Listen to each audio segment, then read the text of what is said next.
AI আমাৰ কাম সহজ কৰিছে নে বিপদ মাতিছে? নমস্কাৰ, মই মধুস্মিতাই আপোনালোক সকলোকে বিশ্বৰ মৃদু তথ্যলৈ স্বাগতম জনাইছো।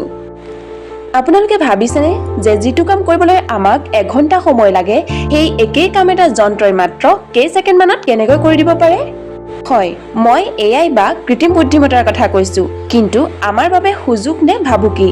শেহতীয়া ৰিপৰ্ট অনুসৰি পৃথিৱীৰ ডাঙৰ ডাঙৰ কোম্পানীবোৰে এতিয়া নিজৰ কামবোৰ দ্ৰুত কৰিবলৈ এআইৰ সহায় লৈছে। পঢ়া-শুনা, কোডিং, আনকি খাদ্য প্ৰস্তুত কৰাৰ ক্ষেত্ৰতো এতিয়া এআইৰ প্ৰৱেশ ঘটিছে। বহুতে ভাবিছে যে ইয়াৰ ফলত মানুহৰ চাকৰি নোহোৱা হ'ব পাৰে, কিন্তু আচল কথাটো জানেনে? এআইয়ে কাৰো চাকৰি কাঢ়ি নলয়, বৰঞ্চ কাম কৰাৰ ধৰণহে সলনি কৰি দিব।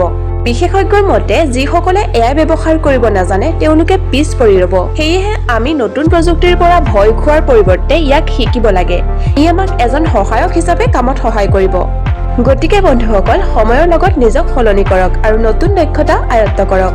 আপুনি কি ভাবে, এআই আমাৰ বাবে আশীৰ্বাদ নে অভিশাপ? তলত কমেণ্ট কৰি জনাওক আৰু এনেকুৱা নতুন তথ্যৰ বাবে পেজটো ফলো কৰিবলৈ নাপাহৰিব।